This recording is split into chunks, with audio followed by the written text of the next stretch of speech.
Uzgoj crvenog luka izgleda i jeste dosta jednostavan, ali kako bi postigli što bolje rezultate, postoje neki koraci koji uzgoj luka mogu učiniti još uspješnijim. Zaštita i prihrana su ono što je najvažnije kod uzgoja svake biljke, a to se može učiniti na prirodan način sa prirodnim dodacima koji su većini besplatno dostupni. Već smo dosta puta govorili o dobrobitima i korištenju pepela drveta u vrtu, a ovaj put je to njegova upotreba u uzgoju crvenog luka. Pepeo može pomoći u zaštiti luka od brojnih štetnika, ali ga možemo iskoristiti i za prihranjivanje jer je bogat raznim mineralima. Ukoliko želite podržati naš rad, saznati sve o uzgoju voća i povrća, zapratite naš kanal. A kako bi dobili obavijest o svakom novom videu, kliknite i na znak zvonca.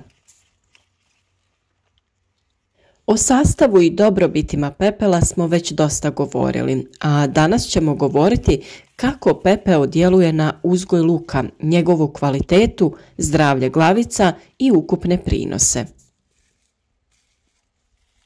Naime, pepeo je za luk odličan dodatak zahvaljujući svom sastavu. Sadrži mnogo minerala i drugih korisnih tvari. Možemo ga koristiti za dezinfekciju zemljišta kao gnojivo, insekticid i fungicid. On poboljšava strukturu i karakteristike zemljišta, pomaže kod razgradnje organskih tvari. Velika je prednost što ne sadrži klor na koji je luk posebno osjetljiv, a također pepeo uništava i uzročnike truleži glavice luka. Kod primjene uvijek treba imati na umu da pepeo povećava pH reakciju i ne treba ga koristiti na blago kiselim, neutralnim i alkalnim zemljištima. Prečesta upotreba povećava pH vrijednosti i možete napraviti više štete nego koristi. Također je dobro znati da pepeo ne sadrži dušik i zbog toga se taj element mora dodavati. Uravnotežena upotreba pepela i dobar balans sa dušikom može dati kvalitetne glavice luka koje se odlikuju dugotrajnošću. Dok su fosfor i kalij u obliku kojeg biljke lako apsorbiraju iz pepela. Budući da se ovdje radi o prirodnoj tvari, ne predstavlja opasnost za ljude i okruženje. Naravno, sa primjenom ne treba pretjerivati. I tokom primjene trebate biti oprezni i eventualno zaštititi se od udisanja pepela, te taj posao raditi po mirnom vremenu kada nema vjetra. Pepeo se i onako teže nanosi na zemlju zbog svoje konsistencije, pa se mora uložiti trud da se ravnomjerno rasporedi. Još jedna prednost korištenja pepela je to što luk postaje otporniji na promjene vremenskih prilika i manje je podložan pojavi žućenja listova. Možemo ga koristiti na različite načine, ali ne više od 2 do 3 puta tokom vegetacije. Termina primjene ima više. Dodavanje se obavlja kod predsjetvene pripreme zemljišta ili posipanjem neposredno prije sadnje. Zatim se može raditi otopina kojom ga zalijevamo nakon nicanja ili obavljamo tretiranje u cilju zaštite od štetočina i bolesti.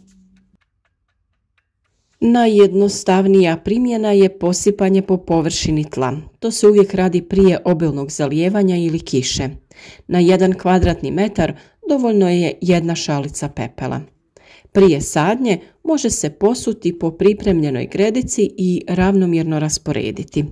Potrebno je nakon toga zemlju dobro izmiješati kako bi se pepeo što bolje aktivirao nakon zalijevanja. Najlakši način primjene pepela je upravo taj. Jednostavno se raspe pepeo i pusti da djeluje. No postoje i drugi načini kako se efikasno mogu iskoristiti dobrobiti pepela i pružiti zaštita lukovicama od nametnika i bolesti, te dati potrebni nutrijenti za zdrav razvoj. Naime, možemo pripremiti otopinu za lukovice, to jest za naš sadni materijal. Najlakši način je da lukovice samo lagano izmiješate u pepelu, da se na njima stvori svojevrstan zaštitni sloj prije sadnje. Ovako će biti otpornije i jače. Drugi način je da u 1 litri vode otopite 1 jušnu žlicu pepela. U ovoj otopini se lukovice drže potopljene sljedećih 5 do 6 sati prije sadnje. Na ovaj način smo izvršili dezinfekciju lukovica, uništili eventualne uzročnike bolesti, dali im neophodne nutrijente te držanjem u vodi potaknuli klijanje i razvoj lukovica. Nakon toga samo pristupimo sadnji i obavimo je na željeni način. O pravilnoj sadnji i načinima na koji se to može raditi imate poseban video na našem kanalu, a link za playlistu svih naših savjeta o uzgoju luka staviti ćemo u opisu ovog videa. Druga mogućnost je da pripremite otopinu za zalijevanje biljaka. Za pripremu ove otopine potrebno je 250 g pepela koji se otopi u 10 litara vode. Sve se dobro pomiješa i ostavi na sobnoj temperaturi sljedeća 3 dana. Poslije toga se može koristiti za zalijevanje. Na ovaj način prihranjujemo lukovice i dajemo neophodne nutrijente kako bi se zdravo razvijale i bile otpornije na napad štetnika i bolesti. Gnojivo od pepela i kvasca je također dobra opcija. 1 jušna žlica pepela, 5 žlica šećera i 1 žlica suhog kvasca prelije se sa 3 litre vode. Sve se dobro izmiješa i ostavi najmanje 3 dana da se kvasac aktivira i razloži šećer. Koristi se za zalijevanje gredice. Primjenjuje se poslije zalijevanja i uvečer prije kiše. Ne zalijevajte biljke već zemljište oko glavica, nikada direktno na njih. O dobrobitima kvasca kod biljaka smo govorili u posebnom videu. U 100 g kvasca nalazi se kalij, natrij, proteini, kalcij, magnezij, vitamin B6, željezo, vitamin C, B12, biljni hormoni poput auksina. Sam kvasac kod biljaka uzrokuje oslobađanje topline i zagrijavanje biljne podloge, aktivnost mikroorganizama prisutnih u zemlji, povećan sadržaj mikro i makroelemenata. Samim tim, u kombinaciji sa pepelom, dobrobiti su višestruke i svakako ih treba iskoristiti. Kada se ova kombinacija dodaje u formi gnojiva, može se koristiti do 3 puta tokom vegetacije. Prvi put početkom proljeća i ako je zemljište siromašno hranjivima. Drugi put poslije 14 dana.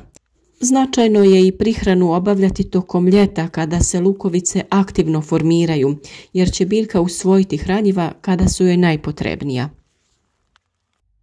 A nekako najzanimljivija upotreba pepela kod uzgoja luka ipak je mogućnost pripreme prirodnog insekticida od pepela. Ovaj insekticid koristi se protiv lukove muhe, tripsa i drugih štetnih insekata. U 10 litara vode otopi se 300 g pepela i ostavi 48 sati ili najmanje 24 sata. Nakon toga se procijedi, opcionalno možete dodati i 50 g sapuna za bolje prijanjane na biljke. Ukoliko se koristi za tretiranje lisnih ušiju, količina pepela se može smanjiti na 100 g. Tretiranje se obavlja ujutro ili kasno uvečer po suhom vremenu bez vjetra.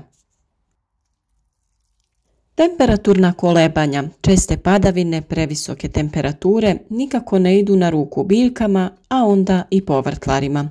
Kako bi se izborile sa različitim bolestima, najvažnije je dobro ih nahraniti i podići njihov imunitet. Način da se stvari poprave jeste da se sa vremena na vrijeme daje prihrana. Prirodno hranjivo možemo i sami da napravimo. Osim pepela, postoji još različitih dostupnih biljaka koje možemo koristiti. Na primjer tečno đubrivo od koprive ili žare o kojem smo već govorili, a recept za njegovu pripremu je naravno već na našem kanalu. Ona je također dobar dodatak zato što sadrži dosta dušika kojeg nema u pepelu. Svi žele da imaju zdrave i lijepe biljke, a to je upravo ono što se pepelom postiže. Dobijamo brži rast, bolje plodove, ljepše listove i jači korijen. U zavisnosti koliko vam je rastvora potrebno za zalijevanje biljaka, vi ćete proporcionalno napraviti dovoljnu količinu.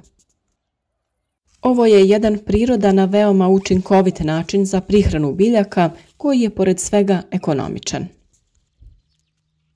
Ukoliko se želite baviti uzgojem biljaka, savjete imate na našem kanalu. Doslovno sve o uzgoju od sjemena do ploda za većinu vrsta voća i povrća. Zapratite naš kanal, uzgajajmo zdrave biljke zajedno u sezoni uzgoja koja je pred nama. Ukoliko želite, video koji vam se sviđa podijelite sa prijateljima na vašim društvenim mrežama kako bi i oni bili u toku sa radovima u vrtu na vrijeme.